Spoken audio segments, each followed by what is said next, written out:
it's time for the moment of truth, time for strength of a woman. On this particular Queen's Wednesday on Y in the Morning, I go by the name of Barry Moses, or it's by Moko Kila Mtandao wa Kijamii, and my next guest is multi-gifted. She is the co-founder of Sugarcane Productions. She is a director. She is a lot going on right here. Karibu sana, Miss Kuria. Thank you, Mrs. Oh, Mrs. Kuria. I'm sorry, Mr. Kuria. Right. It's actually not Mr. Kuria. Oh my goodness. You know, I didn't take my husband's name at that time because my brand Christine Kuria was running. So I am Mrs. Mbaya Kapompa. Mrs. Mbaya, but the brand Kuria Christine Kuria. So that's why I kept the Christine Kuria part. But I'm Mrs. Mbaya, yes. All right. But a rose still smells the same. A rose is still a rose. If it were to be called another name. Exactly. Right. So you can tell people a brief bio of yourself before we can get straight right into it. Great. So I am Christine Kuria, and I have a TV production company called Sugarcane Communications. In that, I have a show called Wake Up and Make Up that I host, and I'm the expert in the show. And we have other shows as well that we run on other channels. We have a Kasuku Talent show, and we also have so many different productions that we are doing right now that are soon to come out that you'll be able to see. But we also do corporate videos, anything that's audiovisual related. That's who we are at Sugarcane Communications. This falls right in place because yesterday I had a guest in studio, and it was like, Barry, let me give you some advice. Yeah. If you want to go far in this world, look for a good woman. Oh, yes. Does this situation work perfectly for you guys? Yes. Would you have it any other way? My husband and I, we work together, and I must say it has been a challenge. It's not easy to work with your partner because you cannot complain to anyone when you go home. All right. You know, you go home, you're just like, my boss was so hard on me today. So you're just like, okay, you can't complain to him. But what has made us stronger is our children. So we think about it in this way, that I want to create a company that my children would want to apply and work in that company. So this is the foundation that we have to lay for our children today. So when we met in college, it just worked so well because he was studying editing and directing and producing, and I was studying art directing, more of the creative side. And so when we met, we were like, one day we are going to have our own company. And I was like, yeah. And 13 years later, here we are. Sugarcane Communications. Yes. And you asked me why sugarcane. Yes, exactly. And I'm pretty sure they're curious. Yeah, sugarcane is because I wanted to name it 2.0. I just wanted a creative name because so many things people always call companies like tech communications and so they're just general. And that time in Cape Town, we started the company in Cape Town. There were so many different companies coming out with food names like Popo and what, and we thought, you know what, we could come up with one. Which one would work? Sugarcane. Why? Because it's sweet. It's sweet and it's catchy as well. Yeah. It's very hard to forget sugarcane. And the communicate, and there's always a conversation after that of why sugarcane. Because it was a topic of conversation right before we started this. This is amazing. 13 years later, Sugarcane Communications. Yes. You're also a makeup artist. Where did this passion?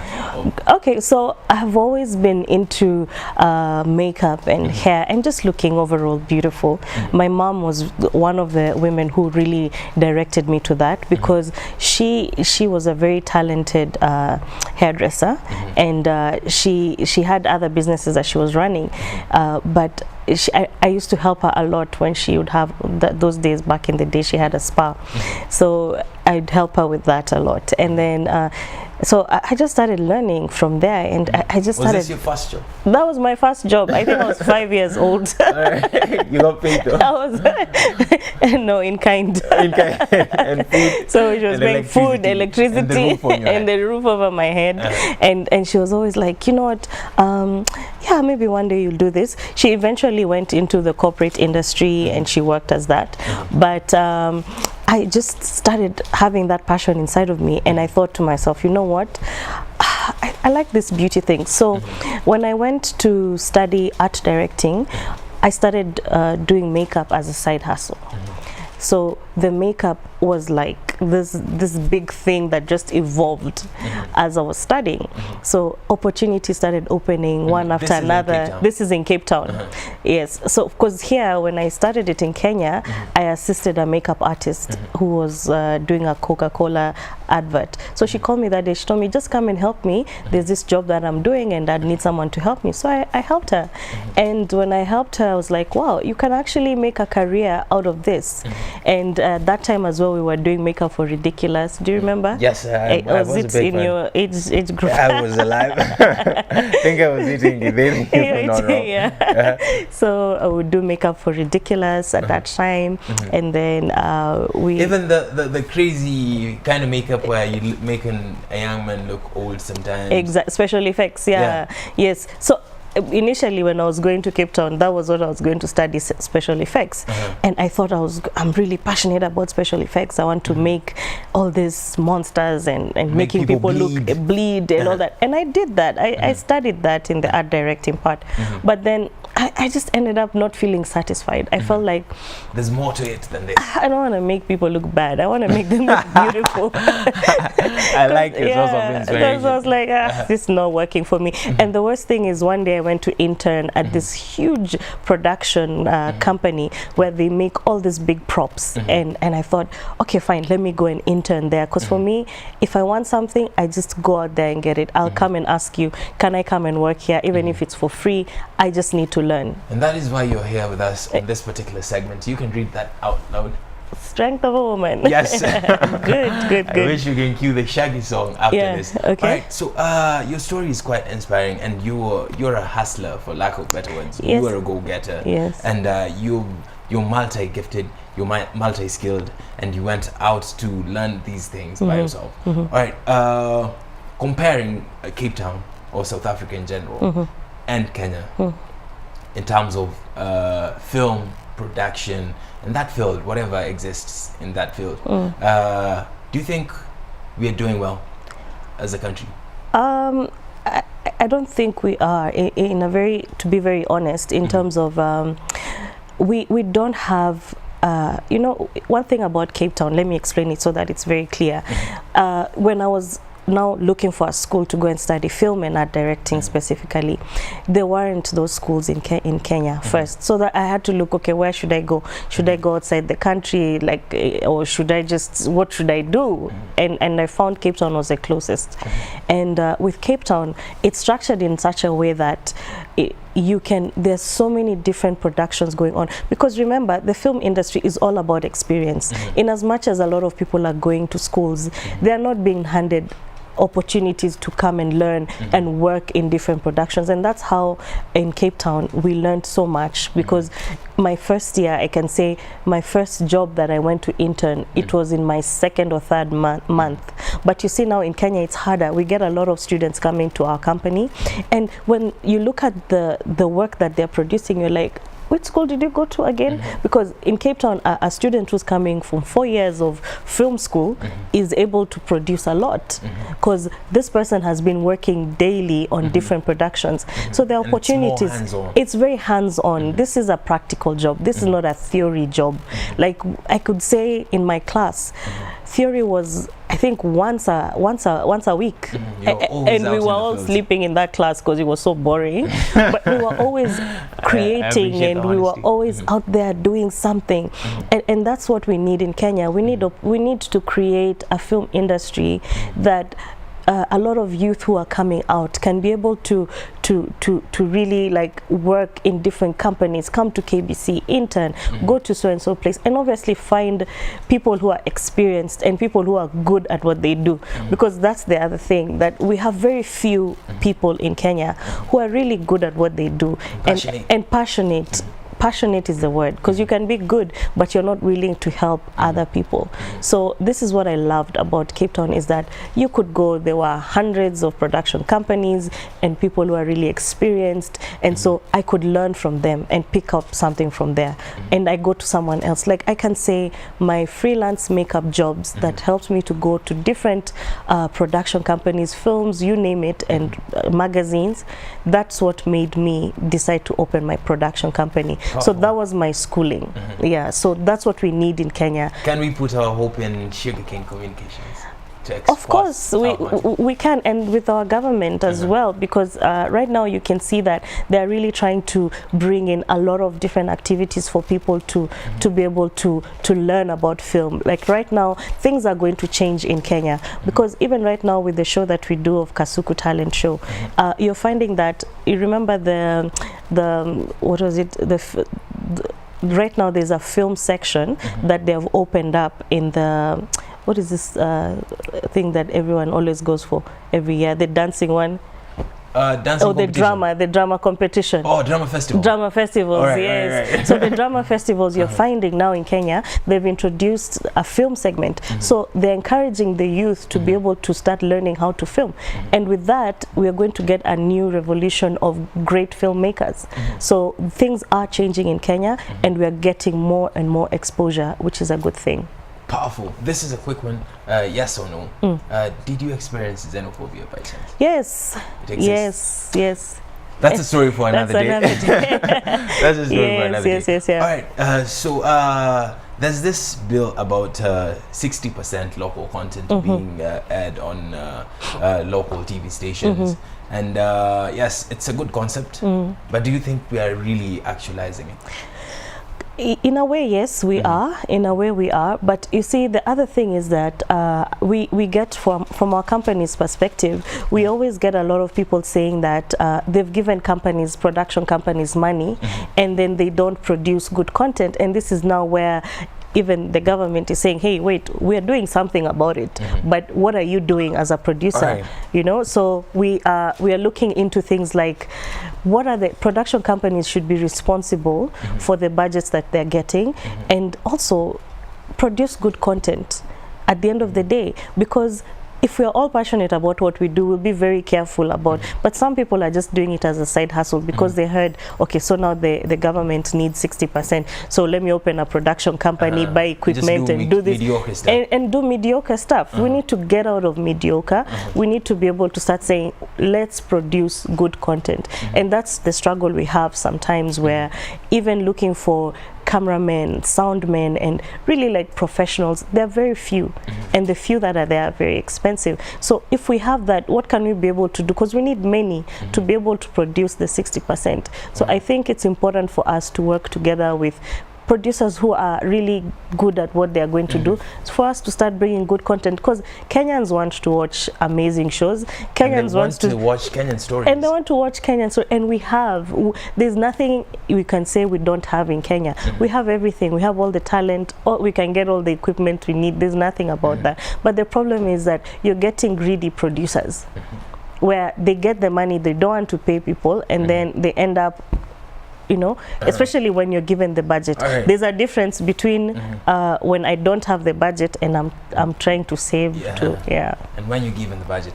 then they go ahead to complain how the government is corrupt. Yes. And they forget that they're corrupt. No, I really think that in Kenya the government is really doing something about it, and I'm sure that there'll be more change in terms of film. There's so many things that are going to come up in the next few years. So I think it's just now up to us to be able to just say that, hey, wait a minute, let me just also perfect my craft, so that now when I'm now giving out whatever content I'm giving out, it's something that people can be able to consume and say, wow, look at what Kenyans are doing. Like right now, sugarcane, look at what us Kenyans we are trying to do with the little budgets that we have. Powerful words from Christine Kuria herself, our guest for the day, for Strength of a Woman. She's the co-founder of Sugarcane Communications, and she's the producer, director, and the expert in this particular show called Wake Up and Makeup. Wake Up and Makeup, and she's here to give us a taste of Wake Up and Makeup. Yes. So maybe you can break this show down for us, and then we can get the model so we can get a taste of what happens in this show.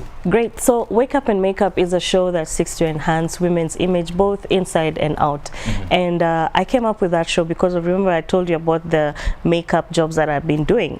So I really found that that's my gift, that's my passion. I love to empower women by making them look good and feel good about themselves. So I really came up I really thought, let me come up with a show that can be able to do that. And when we moved back to Kenya, my husband really supported me, and he told me, you know what, you can be able to do this. Why don't you come up with that show that you've been talking about, and I'll support you.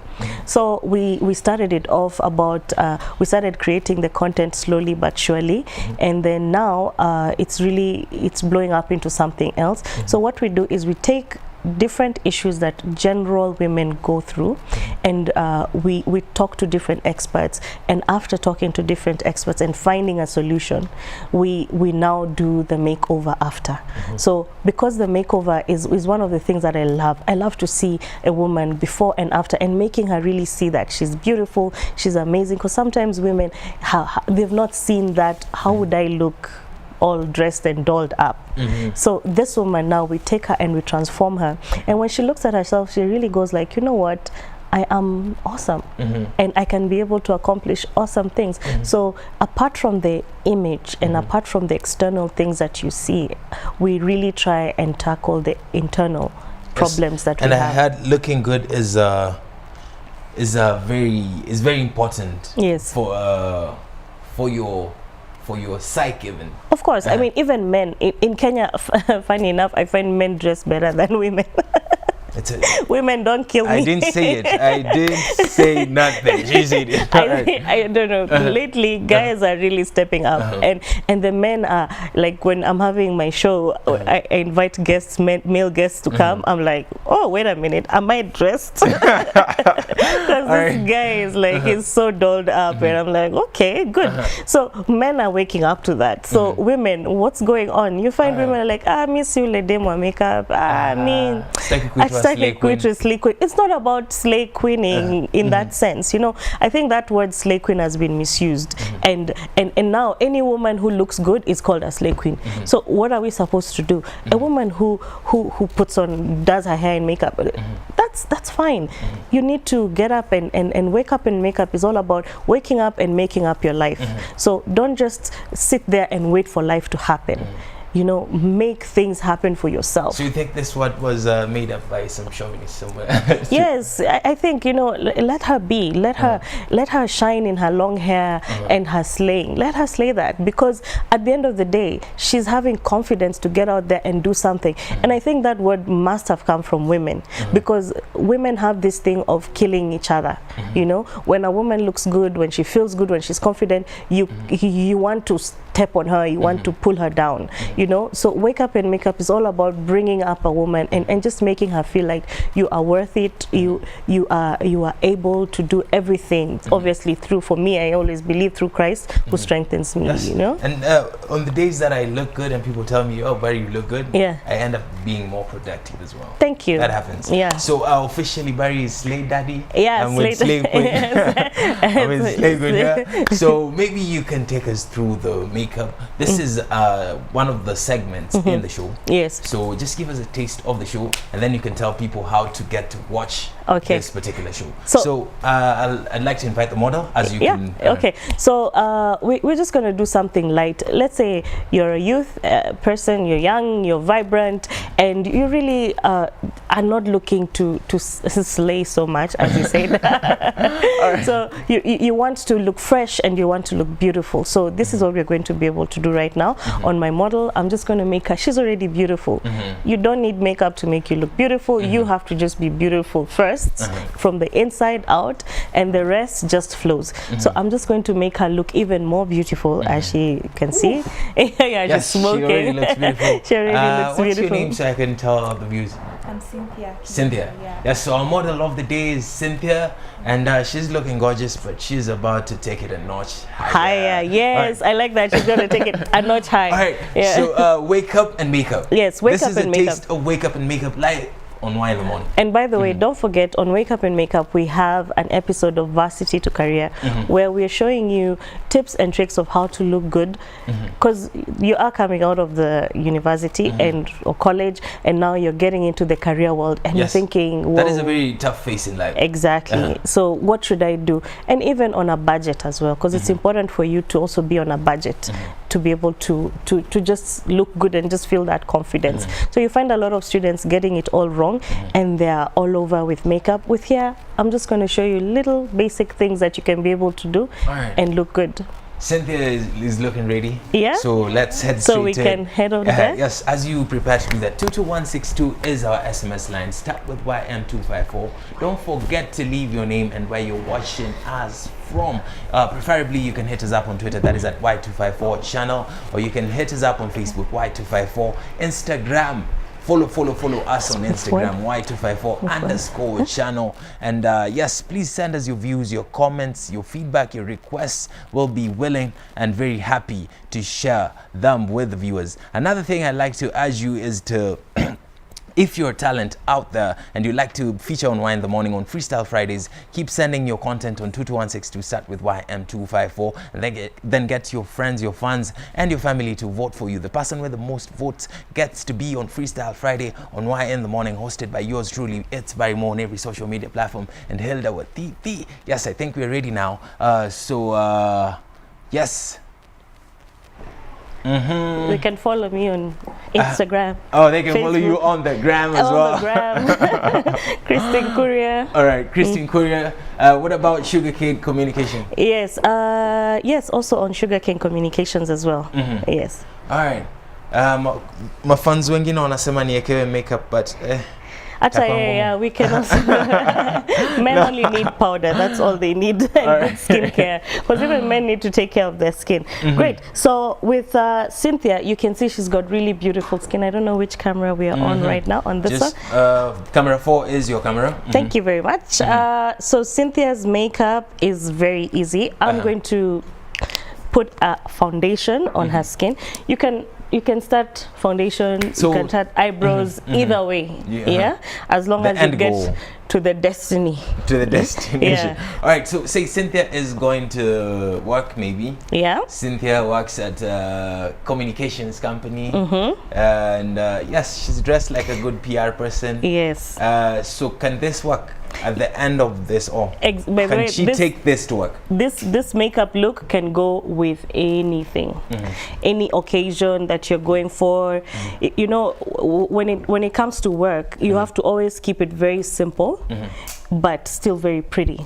But it's also a personal preference, because sometimes there are different careers where, like, if you're in the arts industry, you can be free and bold. You can, like in our industry, you can slay as much as you want. You know. But like now, if you're in the corporate industry, there are certain rules that you have to go by. So if you're applying for a job in a corporate industry, it's important for you to not overkill with makeup, because a lot of HR people, by the time they're interviewing you, they're thinking, well, utakuwa ukichelewa juu ya kupaka makeup asubuhi. That's the first thing that they're saying. So the first impression that you make is also very important. The first impression is very, very important, extremely. So you have to show them that, hey, look, I'm not all about that life. I can do it, but it's not something that takes too much of my time. I can tell the foundation on Cynthia's face right now is it's very natural and matching skin tone as exactly well. I get some people masking all right, some people asking the makeup artist, I want to look lighter than I already am. What do you think about that? I think that's a very wrong misconception, because if I was to lighten her face area, this is still so we're going to compare contrast. She look like she has a mask on, and that's what you don't want. That when it comes to makeup, you want to highlight and low light. Yes, you are going to put foundation to lighten some areas, but it's not something that you should do. I mean, be yourself. Be yourself. Everybody else is taken. If you're beautiful dark skin, be happy with that. If you're chocolate, if you're brown, if you're light, whatever, be happy with that, because everyone is always complaining about themselves. Even that light chick girl that you think, look up. I like that. Yeah, they're always complaining. They're always saying something else about themselves, you know. So what I'm doing is I'm just putting a lighter color. That's going to just brighten up her eyes. And you see, so somewhere around the eyes, at least. All right.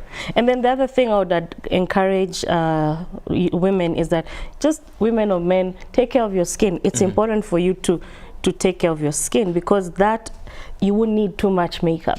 You see, sometimes people are using makeup to cover. Look up. So it shouldn't be that case. Try your best to take care of your skin. When you say take care of your skin, does it mean washing it before you go to sleep, or? Yes, never sleep with makeup on.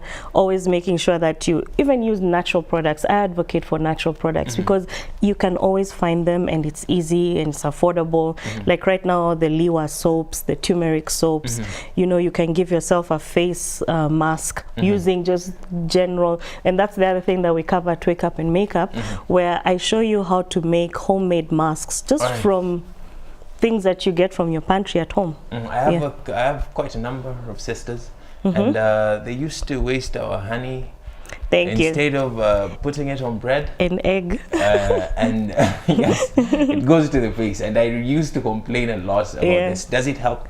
Honey helps a lot. Let me tell you, God gave us so many products, and you find a lot of beauty products, they actually have all these products inside. It's just that they've been compressed to remove the nutrients inside of them. So if you can't afford it and you can afford natural products, buy the egg and do the egg mask, and buy the honey and do the honey mask. You know, so things like that, they're just going to help you. But it's very painful to see avocado go to waste like that. Not really, because am I going to now, let's say if I'm going to a spa and it takes me 5,000 to do a facial, like a really proper facial, right? And then here I am, I can't afford 5,000. What do? I create my own little spa at home, and now that's now what you do with natural products. You create every little thing that you need from your home care stuff, and you'll find that actually it's very effective. I don't know, what about you? Do you use natural products? I just take a shower and I wash my face before I go to sleep to get the dust off. Exactly. So do you wash every morning and night? Yes, every morning and night. Yeah, because you find some people don't wash at night, and that's where really you needed to take out all the toxins from your body, you know? So you can see she's got beautiful skin, and I'm really using minimal makeup, Right. And it's quite fast, the process. Yep, I'm trying to be very fast because we've got how many minutes? I'm going to play matchy matchy and just match her lip. Oh, with the dress. With the dress, It helps sometimes. She's got beautiful lips, but remember, if you've got very full lips, don't use too much gloss, because that's one mistake. Does Cynthia have full lips? She has full lips. She has full lips, and then they tend to disappear towards her nose. So we need to not put so much shino on the lips. Shino. Cynthia is a natural. I can see she knows what to do. She knows what to do, and also if you're doing this at home, it's that easy. By the way, you can do this makeup even in the car. That's how. Sometimes you're in the matatu and you're like, you know, it takes 2 hours to get home. So you can, I'll just put a bit of blush just to make her skin look natural and glowing. Now I'm about to wrap it up with, I haven't done eyebrows. How much time do we have? We're running out of time, but yes, we can finish. We can finish. We're offset. Yeah. Meanwhile, you have a lot of things that you do, Mrs. Christine. Yes. And I don't know which one to ask. If they'd like to have some makeup from you, or to work with you on production, or to contract you on some production tips, how can they get to interact with you, the viewers? I'm on social media right now, so we can be able to talk on social media in terms of, would you like a personal one-on-one, or would you like to also be on the show? So we can talk about that. You can talk Christine Kuria, lowercase, Christine lowercase Kuria, and then yeah, I'm on. Can we spell the name right? Because that's the other thing. Sorry, right, Christine Kuria. Yeah, that's K-R-I-S-T-E-E-N. E-N. Yes. Christine. Kuria, yeah. Kuria. Yeah. There's an underscore between There's Christine an underscore, yeah, for Instagram. Kuria. All right. But for Facebook, it's Christine Kuria. All right. Yeah. So from there, they can DM you, or they send can you direct messages. Yeah, may they be good messages. I do my busy you heard. You know, some messages someone sends you, you're like, okay. All right, but talking about social media, being somebody who has been in the industry for more than 13 years, you've seen the transition in technology and technological advancement and all that. How has it affected you, and how are you taking advantage of this? Right now there's a lot of trends in terms of like everything now is on social media. I was having a discussion with one of social media people yesterday, and they're just saying that I think they were talking about Kylie Jenner, yes, and she has about exactly, and she has about 5 employees, and most of her work is social media. So it tells you something that you putting in the work in social media is obviously going to be very good for your company, for your brand, and obviously putting out good information out there. But unfortunately, what sells on social media is not good and righteous things, unfortunately. So how do you... So it's a double-edged sword. It's a double, exactly. Because if today I'm busy twerking, that video will get 1 million views. But if we're busy talking about women who have cancer and survived cancer, and what are the steps that they're doing for them to be able to come out of that, that will get 2 views. Exactly. So those are some of the things that, in as much as it's a good thing, you find that the wrong information is the one that moves faster than the right information. So and it's very easy to get lost in it. Exactly. And you really get lost in it, because now it's all about how many people are following me, do they love me or not, what are the comments. Your day can be spoiled by one person's comment or view. So for me, I'm not, in as much as obviously we need to post and show people what's going on, social media doesn't really define me, or I don't think about it like, because I know as long as I'm doing my thing and I love what I'm doing, that's what's important to me. So it's good for you to keep up your brand in terms of social media, and I've seen it change and really helping a lot of companies, because before it was always either word of mouth or you have TV, to which do... is very expensive already. Exactly. Right now everybody... Did they lift that ban of doing videos? And because remember there was a time... I remember that time. I think I need to contact Ezekiel. Exactly, because right now, you know, a lot of YouTubers, you can basically be famous on social media and run with that. So that is the trend now. What are you bringing out there? Anyone can be famous. A lot of people tell me, oh, I'd like to do a music video, but I don't have a budget. Where do I start? And I'm like, start by producing small videos that you actually post on social media. All right, we have run out of time. I'd like the camera to focus on the model, Cynthia. Yes. And Madam Christine, or Mrs. Christine, and then we're going to wrap this up so you can see the magic that happens at Wake Up and Makeup. All right, just stand right next to her like you're taking a picture. And oh, then, great. Oh. Yeah, So Here that's wow. Mrs. Christine. Looking good. And that's Cynthia, our model of the day. Cynthia, just wave to the people and smile at them. All right. This has been our Strength of a Woman of the day. We had Madam Christine, Mrs. Christine Kuria, co-founder of Sugarcane Communications. Yes. She's the producer, director, and the expert in this particular show called Wake Up and Makeup. And we had a taste of it right here in studio. So before we go, how can they contact you again? So you can contact me on social media, which is Christine Kuria, KRISTEEN _ Kuria, KURIA. That's on Instagram. But on Facebook, it's Christine Kuria. Oh, yeah. Wonderful. So Kalami Val is coming up next with Girls Talk, and the topic is hot. You don't want to miss this. Don't go nowhere.